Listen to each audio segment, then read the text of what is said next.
Dear student, today we will see the second type of tense, that is past tense. And in past tense, today we will see the first form of past tense, that is simple past tense. तो आज के video में हम देखने वाले हैं जो past tense होता है, भूतकाल होता है, उसका पहला प्रकार जो है simple past tense. So let us see first what is the use of simple past tense, कि सिंपल पास्ट टेंस कब यूज़ किया जाता है, उसका क्या यूज़ होता है. The simple past also called past simple, past indefinite or preterite, is used to show that a completed action took place at a specific time in the past. तो simple past का क्या use है, क्या उपयोग है. जो simple past है उसे पास्ट सिंपल भी कहा जाता है, पास्ट इंडेफिनेट या फिर पास्ट प्रेटेराइट करके भी वो पहचाना जाता है. तो प्रेटेराइट का मतलब तो होता है गुजरा हुआ, बीता हुआ. तो इन नामों से भी सिंपल पास्ट जाना जाता है, सिंपल पास्ट या फिर पास्ट सिंपल या पास्ट इंडेफिनेट और past preterite. It is use to show that a completed action took place at a specific time in the past, कि पास्ट में, भूतकाल में एक आदि क्रिया जो है, एक्शन जो है हो चुकी, ये बताने के लिए उसका उपयोग यूज़ किया जाता है. The simple past is also frequently used to talk about past habits and facts or generalization. और simple past tense जो है वो frequently किन चीज़ों के लिए यूज़ किया जाता है, to talk about past habits. जो past habits है उनके बारे में बताते हुए भी सिंपल पास्ट का उपयोग होता है. एंड फैक्ट्स और जनरलाइजेशन, जो फैक्ट्स होते हैं, जो भूतकाल में हो चुकी घटनाएं होती है, फैक्ट्स होती है, मतलब वस्तुस्थितियाँ होती है, या फिर जनरलाइजेशन जो भी सामान्यकरण, ऐसे सामान्य घटनाएं होती है, उनके बारे में बताते समय सिंपल पास्ट का उपयोग होता है. So now let us see the formula. What is the formula of simple past tense. The formula of simple past tense is subject plus V2 plus object. यहाँ पे सबसे पहले आएगा सब्जेक्ट, बाद में V2 जो हमारा वर्ब का दूसरा प्रकार है, V2 प्लस ऑब्जेक्ट. तो आपको जो वर्ब फॉर्म है, सारे वर्ब के आपको पता होने ज़रूरी है. V1 क्या है, V2 क्या है, V3 क्या है, V4 तो इजीली सबके समझ में आता है. लेकिन ये जो V1, V2, V3 एक्सेट्रा है, इन्हें करने के लिए कोई भी वर्ब की जो लिस्ट आपके पास अवेलेबल होगी उसमें से आप कर सकते हो. तो यहाँ पे सब्जेक्ट आएगा पहले, बाद में V2 जो वर्ब का दूसरा टाइप V2 आएगा, बाद में ऑब्जेक्ट आएगा. ठीक है. तो यह है फॉर्मूला, यह है एक स्ट्रक्चर सिंपल पास्ट के सेंटेंस का. Let us see the examples as per the formula. जो फॉर्मूला हमने देखा है उसके हिसाब से हम कुछ एग्जाम्पल्स यहाँ पे देखेंगे. तो पहला है आई अ मूवी एस्टरडे. तो यहाँ पे मैंने ब्लैंक छोड़ा है जहाँ हमें V2 डालना है. ब्रैकेट में मैंने लिखा है CSEE. It is the V1. ये V1 है. तो हमें सिंपल पास करना है, subject plus V2 plus object. इस तरह से ये सेंटेंस हमें बनाना है. तो सब्जेक्ट आए, बाद में V2 आएगा सी का सॉ. तो सेंटेंस बनेगा I saw a movie yesterday. Subject plus V2 plus object. Okay. Second है last year I to Japan. Bracket में ट्रैवल. तो ट्रैवल का V2 करके सेंटेंस बनेगा last year I travel to Japan.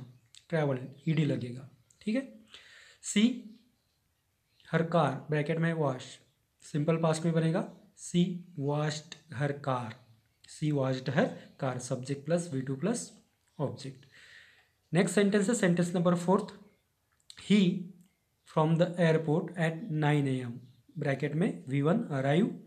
तो सिंपल पास्ट में V2 बन के सेंटेंस इस तरह से बनेगा ही arrived from the airport at 9 AM. Okay. तो इस तरह से जो सिंपल पास्ट के सेंटेंसेस होते हैं subject plus V2 plus object के रूप में. नेक्स्ट सेंटेंस है they at the beach all day. Bracket में है सिट V1. तो V2 बना के सेंटेंस बन गया they sat at the beach all day. ठीक है. सब्जेक्ट प्लस V2 प्लस जो भी यहाँ पे ऑब्जेक्ट या फिर जो भी अदर वर्ड्स है. वी ऑन द फोन और we on the phone for 30 minutes. Bracket में टॉक. तो V2 बना के we talked on the phone for 30 minutes. So student, we have seen here all the affirmative sentences of simple past tense. तो किस तरह से वो होते हैं अफर्मेटिव सेंटेंसेस हमने यहाँ पे देख चुके हैं, subject plus V2 plus object. तो यहाँ पे हमें हर एक वर्ब का V2 पता होना जरूरी है। कुछ वर्ब ईडी लग के V2 बनते हैं, कुछ जो है जिन्हें हम अनियमित वर्ब कहते हैं, ठीक है ना, जो रूल्स के हिसाब से मतलब ईडी लग के नहीं बनते हैं। तो ऐसे सारे वर्ब्स हमें V1 V2 V3 पता होने जरूरी है टेंसेस के लिए, ठीक है। So now let us see the formula of negative sentences in simple past. तो सिंपल पास्ट में हमने जो ऊपर देखे वो सारे अफर्मेटिव थे, मतलब जो होकारार्थी थे।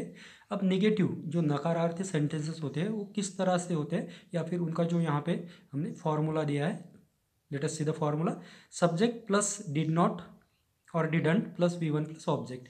तो हम यहाँ पे जो सब्जेक्ट है, सब्जेक्ट के बाद यहाँ पे डिड नॉट आएगा या फिर डिडंट आएगा। बाद में ध्यान में रखना है डिड नॉट या डिडंट यूज़ करने के बाद में जो वर्ब फॉर्म है V1 ही यूज़ करना चाहिए, क्योंकि ये जो पास्ट का रूप है ना, ऊपर अफर्मेटिव में हमने V2 यूज़ किया है, ठीक है, क्योंकि उसमें डिड वगैरह नहीं था। ये जो V2 वाला जो स्वरूप होता है यहाँ पे डिड को प्राप्त हो जाता है, डिड नॉट को डिडंट को प्राप्त हो जाता है, इसलिए हमेशा डिड और डिड नॉट के साथ निगेटिव में डिड नॉट के साथ और डिडंट के साथ V1 ही आएगा, ये यहाँ पे ध्यान में रखना है, प्लस बाद में ऑब्जेक्ट, ठीक है। तो इस तरह से रहेगा निगेटिव सेंटेंस सिंपल पास्ट का। तो डिड नॉट जो है, जिसे एक फॉर्मल निगेटिव टाइप भी कहते हैं और डिडंट को इनफॉर्मल निगेटिव कहते हैं, ठीक है। एक शॉर्टकट निगेशन जिसे हम कहते हैं कॉन्ट्राडिक्टेड निगेशन फॉर्म डिडंट। तो डिड नॉट या डिडंट मतलब जो भी है मीनिंग एक ही है, ठीक है। तो फॉर्मल नेगेटिव डिड नॉट होता है, इनफॉर्मल नेगेटिव डिडंट होता है। Let us see the examples. He tomatoes before, ठीक है। तो इससे हमें नेगेटिव में सिंपल पास्ट इसका हमें बनाना है। ब्रैकेट में मैंने लिख दिया है नॉट ऑब्लिक लाइक, ठीक। तो नॉट तो बनेगा डिड लग के पता है हमें, लाइक V1 है, ठीक है। तो सिंपल पास्ट में नेगेटिव सेंटेंस इसका कैसे बनेगा, तो इस तरह से ही didn't like tomatoes before, he didn't like tomatoes before. तो आप डिडंट कहो या डिड नॉट कहो, एक ही है, ठीक है। He didn't like tomatoes before, he did not like tomatoes before. Second sentence, she the piano, bracket में है नॉट प्ले, सिंपल पास्ट बनाना है निगेटिव में। तो she did not play the piano, यहाँ में हमने डिड नॉट यूज़ किया, फॉर्मल फॉर्म यूज़ किया, did not play the piano. तो यहाँ पे आपको पता ही है सी बाद में नेगेटिव है आ गया, डिड नॉट बाद में play V1 the piano object, ठीक। Third sentence, they at the party entire time not stay.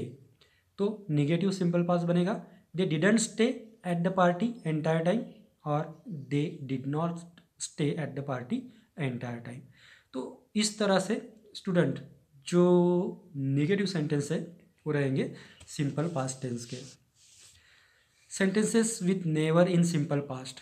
तो हम सभी जानते हैं जो नेवर वर्ड है वो भी एक नेगेटिव मीनिंग वाला वर्ड है, जो नेगेटिव सेंस यहाँ पे सेंटेंस में दिखाता है, नेगेटिव मीनिंग दिखाता है। तो सिंपल पास्ट में नेवर का यूज़ करके किस तरह से सेंटेंस बनते हैं, let us see never talk to me. यहाँ पे आप देख रहे हैं सब्जेक्ट के बाद नेवर की प्लेस है, नेवर का मतलब होता है कभी नहीं, ठीक है ना। सी नेवर टॉक टू मी कि वो मुझसे कभी बात नहीं करती थी, सी नेवर टॉक टू मी कभी भी बात नहीं करती थी। तो नेवर के बाद आपको वर्ब के तरफ ध्यान देना है। यहाँ पे जो टॉक आया है V2 फॉर्म में है, ठीक है। जब हम डिड नॉट या डिडंट यूज़ करते हैं वो V1 होता है, लेकिन नेवर के साथ हमें V2 यूज़ करना पड़ेगा, ये हमें यहाँ पे ध्यान में रखना है। She never talk to me, subject plus never plus V2 plus object. इस फॉर्मूला में या स्ट्रक्चर में नेवर का सेंटेंस रहेगा। जैसे second example, they never went to school, वो स्कूल में कभी नहीं गए, they never went to school. तो इस तरह से नेवर के साथ सिंपल पास्ट का सेंटेंस रहेगा। So friends, we have seen the affirmative and negative sentences of simple past tense. हमने देख चुके हैं यहाँ पे अफर्मेटिव किस तरह से होते हैं, है ना, subject plus V2 plus object वाले। बाद में नेगेटिव सेंटेंस जो सब्जेक्ट के बाद डिड नॉट या डिडंट आता है वो भी हम देख चुके हैं। नाउ लेट अस सी दी इंट्रोगेटिव सेंटेंसेस, जो क्वेश्चंस होते हैं सिंपल पास्ट के किस तरह से बनते हैं। तो ये भी समझ लेना बहुत ज़रूरी है। हर एक टेंस में अफर्मेटिव सेंटेंस कैसे रहेगा, नेगेटिव कैसे रहेगा, क्वेश्चंस कैसे रहेगा। तो सिंपल पास्ट के क्वेश्चंस हम देखते हैं। तो फॉर्मूला है जैसे did plus subject plus V1 plus object बाद में क्वेश्चन मार्क, ठीक है। तो अफर्मेटिव का अगर नेगेटिव में क्वेश्चन रहेगा तो didn't plus subject plus V1 plus object. तो एक बात यहाँ पे मैं आपको बता दूँ, ज़्यादातर जो सिंपल पास्ट के जो इंट्रोगेटिव सेंटेंसेस होते हैं वो अफर्मेटिव होते हैं, क्योंकि वही यस नो टाइप क्वेश्चन होते हैं। यस नो टाइप मतलब इसमें यस का भी आंसर मिल जाता है, नो का भी आंसर मिल जाता है जनरली। तो इसमें जो जैसे निगेटिव है उसकी पॉसिबिलिटी बहुत कम होती है, क्योंकि ये डीड वाले जो अफर्मेटिव है वही यस नो टाइप क्वेश्चन होते हैं। फिर भी हम यहाँ पे एग्जाम्पल के तौर पे वो देखने वाले। तो एग्जाम्पल्स में जैसे सबसे पहले हमने कहा डीड आएगा, बाद में सब्जेक्ट, बाद में V1, बाद में ऑब्जेक्ट या जो अदर वर्ड्स रहेंगे, बाद में क्वेश्चन मार्क। जैसे यहाँ पे देख सकते हैं आप, did you live in Texas when you were a kid, कि जब तुम छोटे बच्चे थे तुम टेक्सास में रहते थे क्या। Did you live in Texas, did हमारा जो यहाँ पे शुरुआती एक सहायकारी क्रियापद है, यू सब्जेक्ट लिव V1, ठीक है। इस तरह से जो फॉर्मूला हमने ऊपर लिखा है उसके हिसाब से क्वेश्चन बनेगा सिंपल पास्ट में। Second, did you enjoy the party last night, did you enjoy the party last night, okay. यहाँ पे एक negative, didn't you go to the party last night, didn't you go to. तो मैंने बताया आपको yes no type के question होते हैं, इसलिए नेगेटिव का ज़्यादा चलन इसमें नहीं है। डिड यू प्ले पियानो, क्या तुम पियानो बजाते थे, डिड यू प्ले पियानो। देने वाला आंसर यस में भी दे सकता है, नो में भी दे सकता है, ठीक है ना। तो इस तरह से सिंपल पास्ट में क्वेश्चन बनेंगे। तो हम यहाँ पे जो देख चुके हैं वैसे देखा जाए तो सारे वर्बल क्वेश्चन है, डिड सामने लगा है, सबसे आगे लगा है। और क्वेश्चन में आप सबको पता है, आप जानते हैं WH क्वेश्चन भी होते हैं, जो वर्ड से बनता है, वेयर से बनता है, हु से बनता है, वाई से बनता है, एक्सेट्रा। तो इन WH वर्ड से भी जो क्वेश्चन बनते हैं वो क्वेश्चन भी हम सिंपली उन्हें पहचान सकते हैं कि उनका टेंस कौन सा है। अगर आपको WH वर्ड के बाद डिड या डिड नॉट दिखाई देता है तो सिंपली वो सिंपल पास्ट का क्वेश्चन है। मतलब where did you live, where did you live, where did you, है ना। तो WH वर्ड बाद में डिड, बाद में सब्जेक्ट, बाद में V1 क्वेश्चन मार्क। तो why don't you tell me, अब मैंने बोल दिया यहाँ पे why don't you tell me. अब आपको वाई के बाद दिखाई दे रहा है डोंट, और आपको पता है डोंट आता है सिंपल प्रेजेंट में, तो ये सिंपल प्रेजेंट रहेगा। और डिड आता है, डिडंट आता है, तो ये सिंपल पास्ट रहेगा। तो इस तरह से हम WH जो भी क्वेश्चन रहेंगे उनके टेंस भी हम पहचान सकते हैं कि उनका टेंस कौन सा है, वो सिंपल पास्ट है या सिंपल प्रेजेंट है। तो डू का जो फॉर्म होता है, मतलब डोंट हो, डजंट हो, या फिर पास्ट टेंस में डिड हो, डिडंट हो, तो वो डोंट और डजंट सिंपल प्रेजेंट में आएगा, डिड और डिडंट जो है सिंपल पास्ट में आएगा। तो ये बातें भी आपको ध्यान में रखनी है। So student, today we will stop here, the remaining tense we will see in our next video. Thank you.